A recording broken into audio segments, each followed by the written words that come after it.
Hey, there we go. There we go. Yeah, so I think ain't nobody here.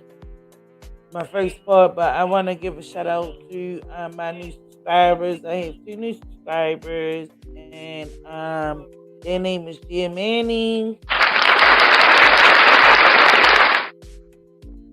and Yolanda the Great. And y'all already know. Yes, welcome, welcome, welcome to our channel. So today is basically going to be a story that I seen today in reference to the 11-year-old boy that tried to basically protect his mom, and he wound up getting unalive and everything. The mom, she got stabbed wounds and stabbed up quite a few times, multiple times, and everything. But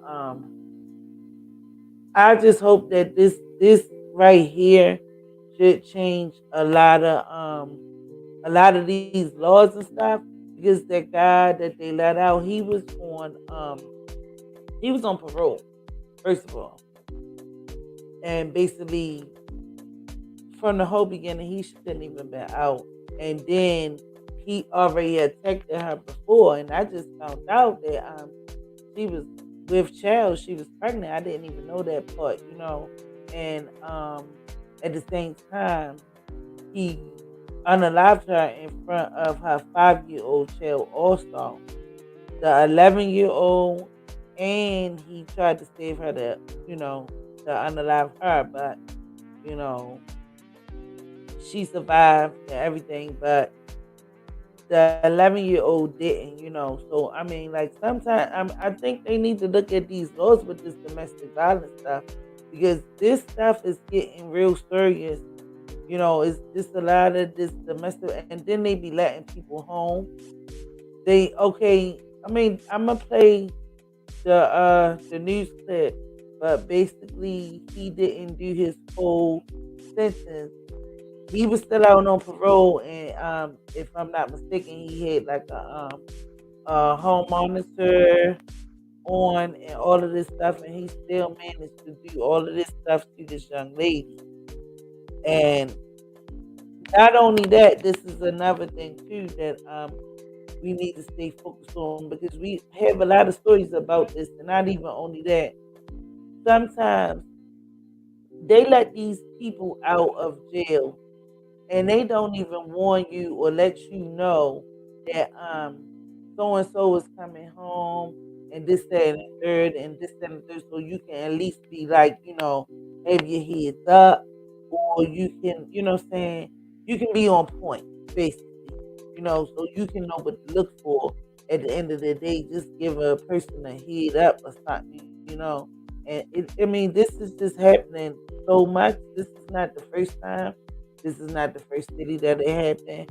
But we need to get some awareness to this situation, and some laws need to be changed, because this is a sad situation. 11-year-old boy had to, you know, be unalive because he was trying to protect his mom. And I mean, again, y'all know how these stories go. A lot of the stuff is going to come out later on and all of that stuff. So right now they just feeding us bits and pieces. But a lot of the story and all of that stuff is going to come out after they keep on doing their investigation. But obviously, somebody dropped the ball somewhere. You know what I'm saying? But this video is not for kids. Also, everything that I probably talk about is my opinion, or allegedly. Not only that, we're going to listen to what these people say, and we're going to talk about that. If you know a story that you need to get out, because this story is not even being pushed, like the Mahogany Jackson and all of this stuff. I mean, this is a young child. Like, we got to get this out here, because the domestic violence is real, mental health is real, all of this is real. This is real life, for real, for real. Like, so yeah, if it ain't us that's gonna try to push it out, who else gonna do it? Because again, like this didn't even get around into a lot of, news places like, Mahogany did, and like Shankwala, not saying that these people is no less or no more than anyone, but what I'm saying is they should have got a little more attention, you know. So yeah, me for notice. Rest in peace to the baby boy, and we gonna pray for the family, for peace, and for justice, basically. So yeah, we gonna get into the clip of the news clip. Um, so just this is a warning that this might be a little disturbing to some people. So I'm just letting y'all know now, you know. Um, here we go.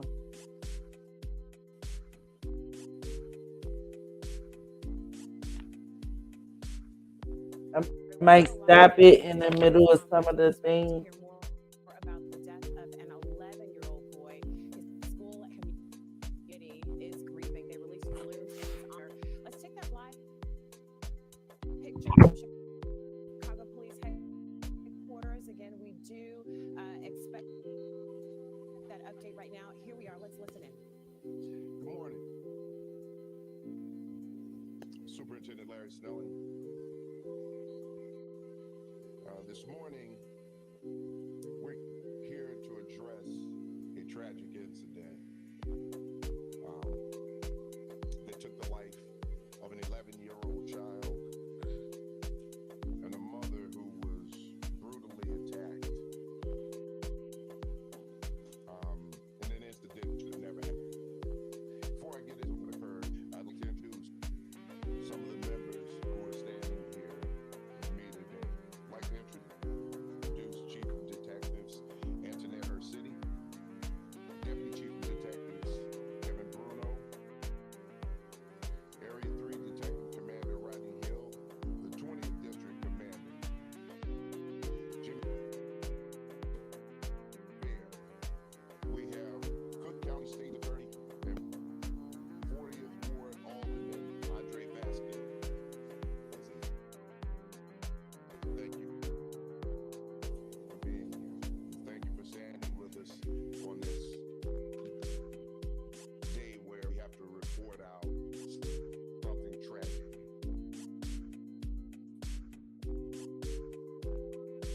Here to announce first-degree charges for complete murder. Let me start by saying this is something that should have never happened.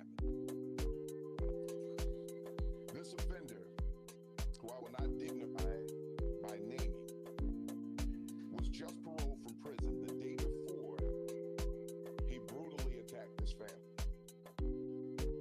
He's a convicted felon with multiple felonies in his background. He was out on parole while still serving a 16-year sentence for home invasion. It's the second time being released on parole. When he was first released on parole, he violated the order of protection against him and was taken back in custody by the Department of Corrections. He has 3 orders of protection violations against him. Again, this is something that should not have happened. The day after he was released, he entered the home of the family and took the life of an innocent 11-year-old boy. The boy's mother was stabbed multiple times, and she had an order of protection.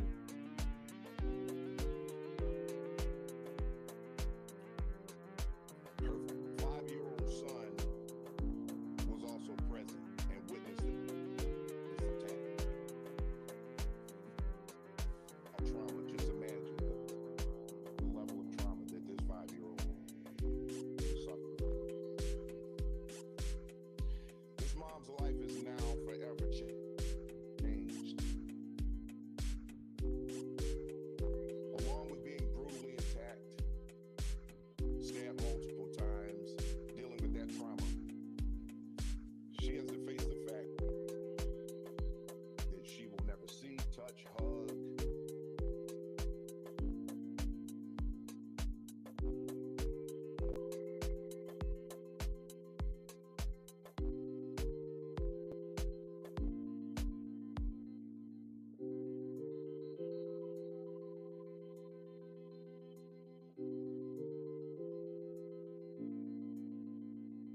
My bad, y'all. It knocked me out.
So before he turned it over, I just want to make sure that we understand what's going on with the situation because as he said that this same guy he was already held on multiple charges. He was on parole. He had 3 orders of protection to stay away from this lady, and they let him out twice for his stint of his. This is the second time he been let out, but they let him out before, and he messed up his parole again and went to this same lady. Now, I guess she done moved on because, like I said, from what I hear, today she's supposed to be pregnant with child and all of this stuff, but obviously she done moved on, and he's been locked up, and he came out again on parole, and they gave him a house monitor, home monitor. We call it home monitor. The ankle bracelet,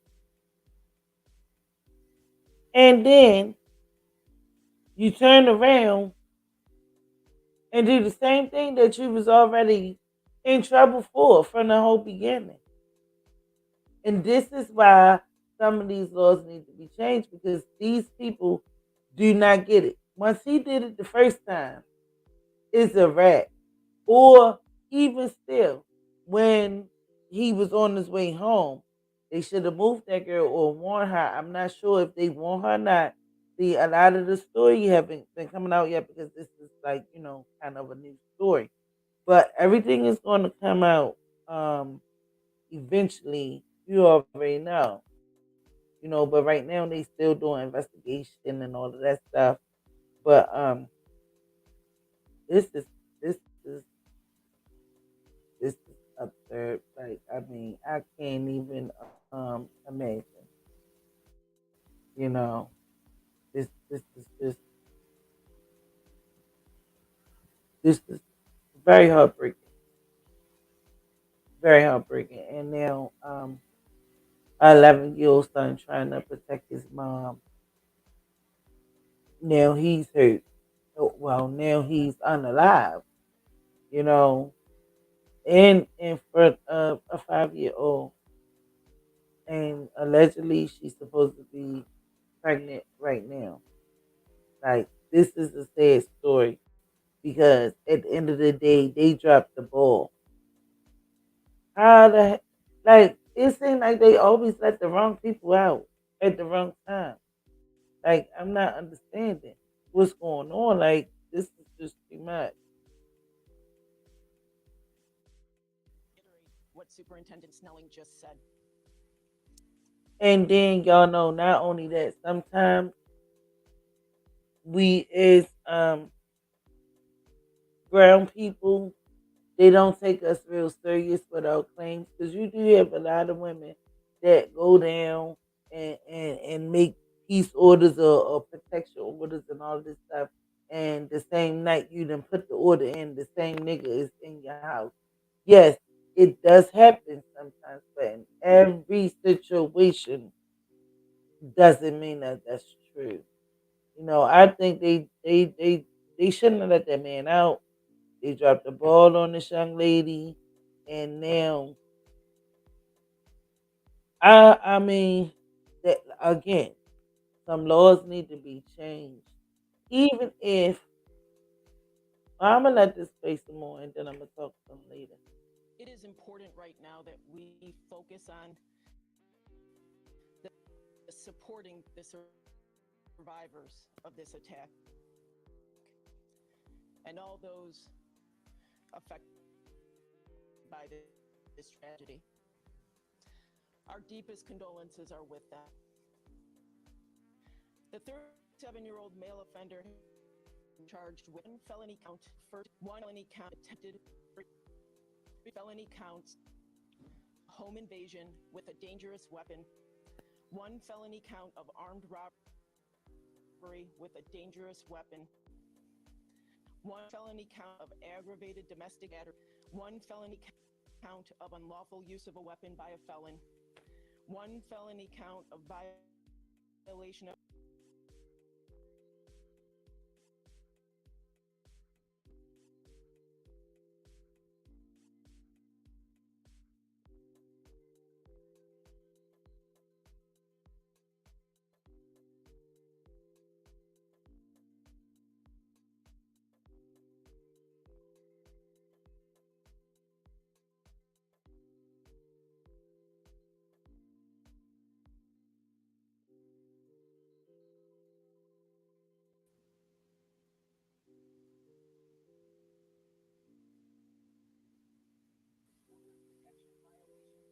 I don't know why I keep knocking me out.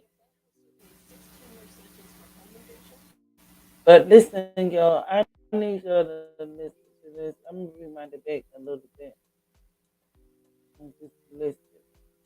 Cause they had a long this offender extensive has a history of relationship. domestic abuse, and as the superintendent mentioned, is a convicted felon who has had previous order of protection violation convictions.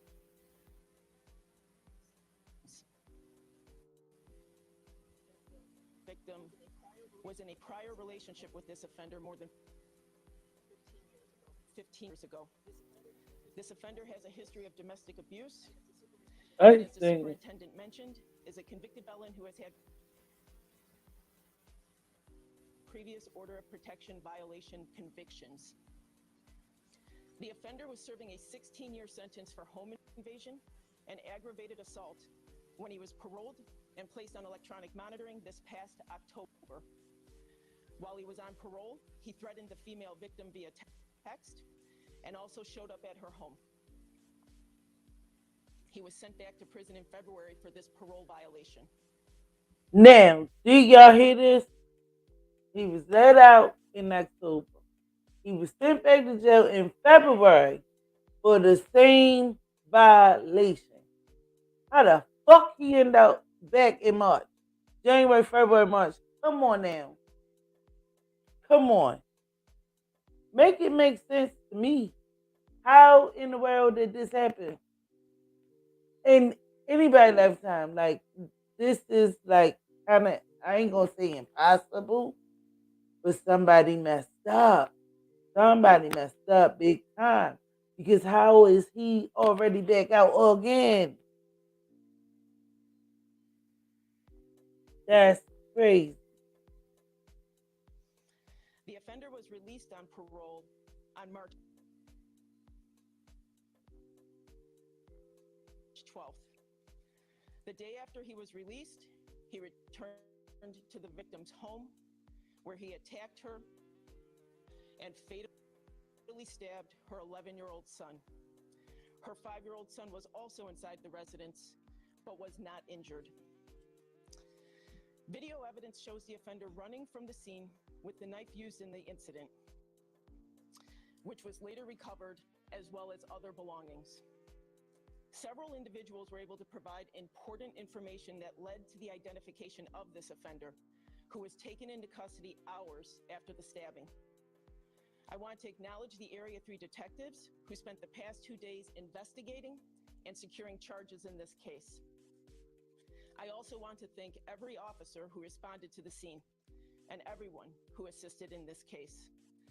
This was a coordinated effort that included detectives, 20th District personnel, the Area 3 Area Technology Center, evidence technicians, the Area 3 Homicide Investigative Support Team, and the U.S. Marshals Great Lakes Regional Fugitive Task Force. Together, these men and women brought swift closure to a brutal crime of violence against a mother and her son. I'd now like to introduce Cook County State's Attorney, Kim Fox. I just need to know how do something like this. Wait a minute, Kim. I'm just trying to understand how does something like this happen, y'all? Like this is Now I knew that they said that they let him out before, but I did not see in October he did the same thing to the same girl. And the relationship was like over 15 years ago. This is who you got your charge from though. 15 years ago. He got the charge from the same young lady that he just, the same thing. He went up in there and bust up and all of that stuff. Now, this is 15 years later. They let him out in October. He pressed up on her again. He get arrested for doing it. Right? Then you gonna turn around and do it again. Obviously, he wanted this lady dead. She had 3 orders of protection out on this nigga. So she already knew he wanted her dead. And my thing is before he even got released, even the last time. Because if he already did it, first of all, he shouldn't even been released. The first time, he did the same shit. So what makes you think, all right, he been locked up for a couple more months. He good. What is wrong with our system? And this is why I put in my description, like some laws should be changed. Like we need to be the ones that's fighting for this. And this case is not as big as it should be, I think. Because a lot of people, everybody has had some type of domestic violence relationship with their significant other, or even if it's within your family. Because these days, when if you get arrested for fighting a family member, they don't call it like, oh, you was fighting a family member. They call it a domestic situation. And these days, with a lot of this mental health going on and stuff like that, you just can't trust a lot of things. Like I don't think he should have been let out. This is just Thank you for come joining on, with me Kim. today. I stand here with Chicago Police Superintendent Larry Snelling, Chief of Detectives, Antoinette City, and Alderman Andre Vasquez, united in our sorrow and our resolve following a tragic event that has deeply affected our community. As you have heard, we are here to announce the charges filed in this heartbreaking case involving the murder of an 11-year-old boy and the attempted murder of his mother, a crime that has shocked our city to its core. The charges, if you've already heard, are first-degree murder, attempt first-degree murder, and home invasion.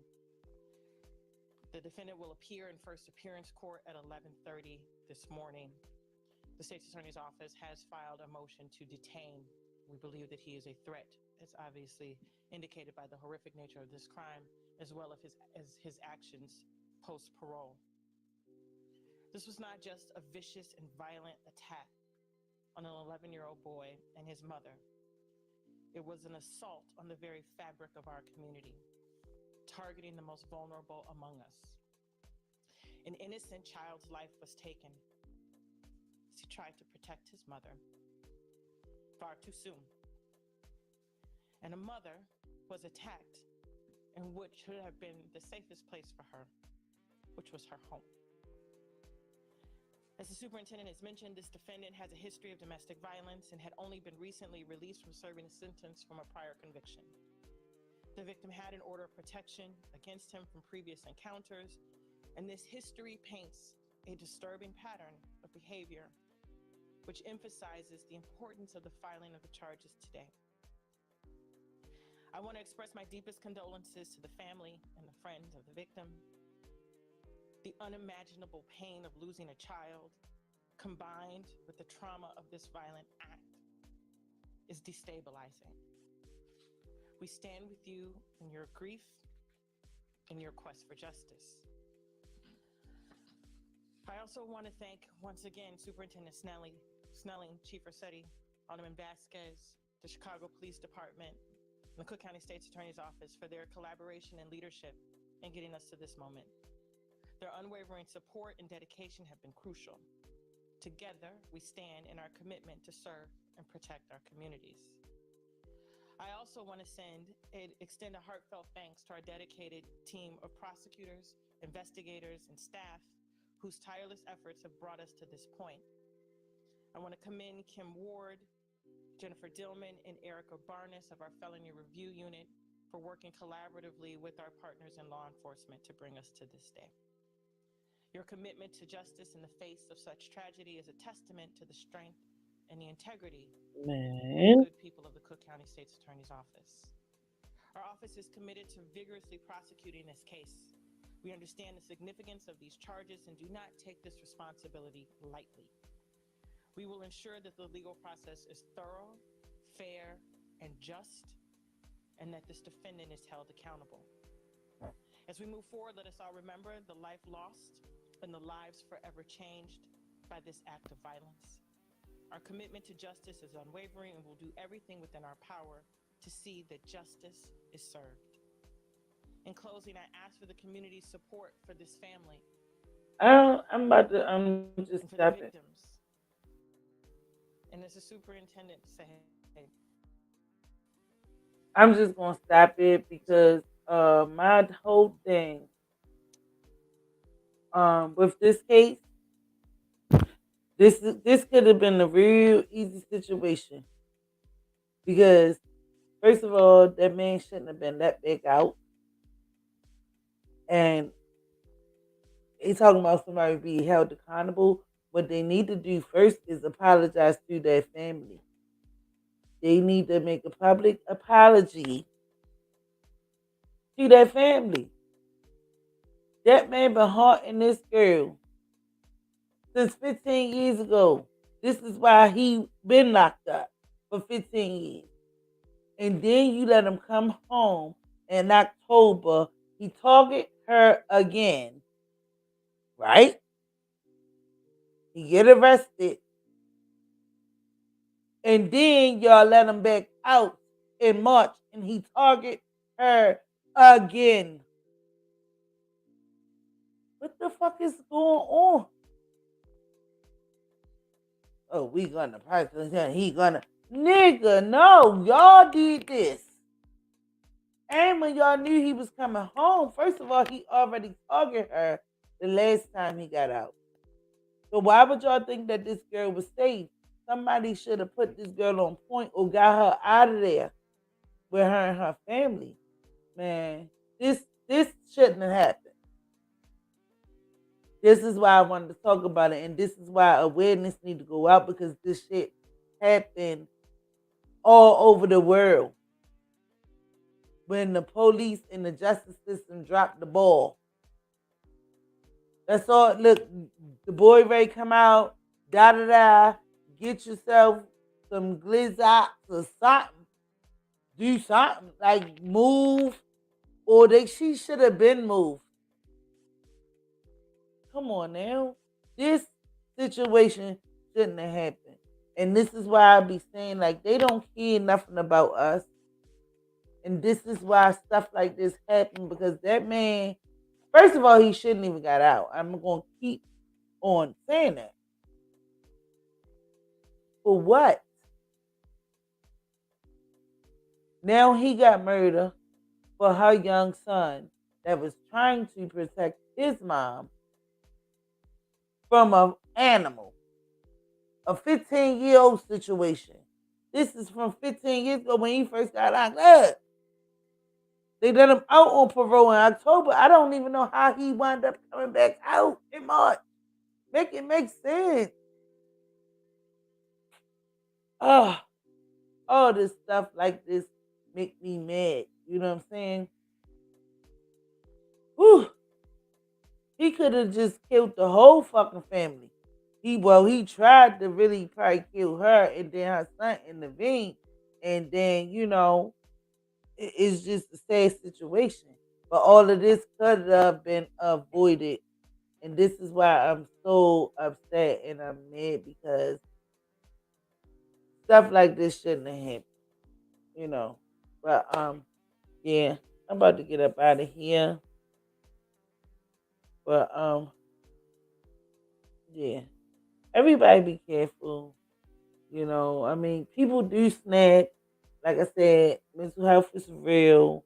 The same person that you was dating before could change after years. It's wear and tear. Life happens. You understand? And if you know that, and if you see that, just give some people some help. You know, Try to help each other.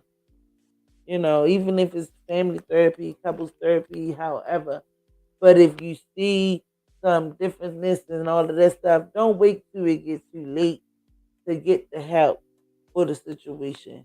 You know, just get it now. Just on